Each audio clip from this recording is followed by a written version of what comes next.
Xoş gördük əziz dinləyicilər. Bu günləri Rusiyaya Ukraynanın bir neçə aydır ki, sarsıcı zərbə endirməsi. Bu gün nəhayət Rusiya ona cavab verdi. Necə cavab verdi?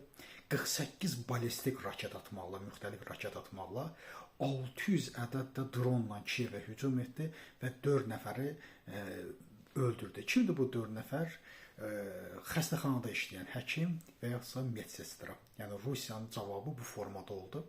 Əlbəttə ki, biz bunun cavabını Ukraynadan daha səlis və daha sərrast şəkildə görəcəyik.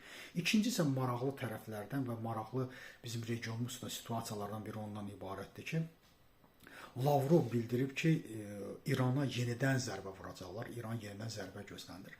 Xatırlayırsınızsa, mən həmişə bu barədə danışanda demişəm ki, bir 2 ay gözləyin, İrana zərbə yenidən gələcək. Bunu bu günləri Pezeşkiyan da dilinə gətirdi. Pezeşkiyan da bildirdi ki, biz Livan deyilik, biz Suriya deyilik, amma yenidən İsrail və Amerika bizə zərbə vurmağa hazırlaşır. İkinci bir məsələ isə bilirsiniz ki, Avropanın İrana olan embargosu, yəni atom məsələsi üzrə embargosu davam etdi. Onlara vaxt verilmişdi və vaxt qutardı. Bildirmişdilər ki, ya biz dediyimizə razılaşacaqsan, ya da yenidən sanksiyalarla üzləşəcəksən. Yenidən İrana sanksiyaların tətbiq edilməsinin biz şahidi olacağıq.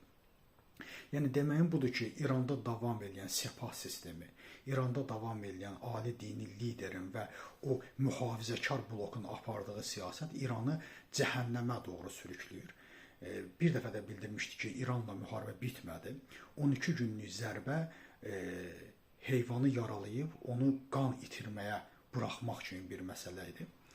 Və bu formada da davrandılar. Mən düşünürəm ki, bir 2 ay ərzində İranda vəziyyət həqiqətən daha da ağırlaşacaq və yenidən İrana zərbə vurulmasının biz şahidi də ola bilərik. Təşəkkür edirəm diqqətinizə görə.